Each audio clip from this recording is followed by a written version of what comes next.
মঙ্গলদৈত পুনৰ সন্দেহজনক লোকৰ আগ্ৰাসন চামাবাৰীৰ গেলাইটিঙিত খিলঞ্জীয়াৰ ভূমি বেদখল সন্দেহযুক্ত লোকৰ নদীৰ বালিচৰত নিশাৰ ভিতৰতে ঘৰ সাজিলে একাংশ লোকে নিশাৰ ভিতৰতে সন্দেহযুক্ত লোকে অবাধ হাৰত খিলঞ্জীয়াৰ ভূমি বেদখল কৰাত আতংকিত হৈ পৰিছে স্থানীয় লোকসকল আৰু এই ক্ষেত্ৰত শীঘ্ৰে ব্যৱস্থা গ্ৰহণৰ বাবে প্ৰশাসনক দাবী উত্থাপন কৰিছে গাঁওবাসীয়ে।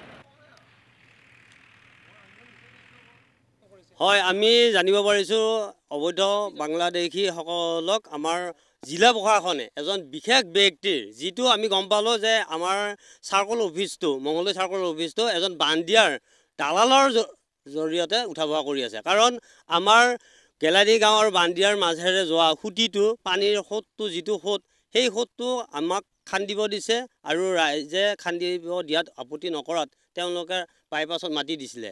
কিন্তু এতিয়া আকৌ সেই বাইপাছৰ যি খুঁটি তেওঁলোকে যিটো কালভাৰ বনাইছে সেই কালভাৰৰ সন্মুখত আকৌ তেওঁলোকে অবৈধ বাংলাদেশীক ইয়াতে সংস্থাপনৰ কাৰণে ব্যৱস্থা কৰিছে, য'ত নেকি আমাৰ খেতি পথাৰৰ পানী ওলাই যোৱা ব্যৱস্থাটো বন্ধ হৈ যাব। আৰু এই মাটিখিনি পূৰ্বৰ পৰা আমাৰ খিলঞ্জীয়া মানুহৰ দখলত আছিল, কিন্তু তেওঁলোকে আমাৰ ভূমিখিনি কাঢ়ি লৈ গৈ এতিয়া অবৈধ বাংলাদেশী হস্তান্তৰ কৰিব বিচাৰিছে। এই ক্ষেত্ৰত আমি গোটেই ৰাইজে জাঙুৰ খাই উঠিছোঁ আৰু কোনো কাৰণতে আমি এই কথাটো হ'বলৈ নিদিওঁ। আমি দৰকাৰ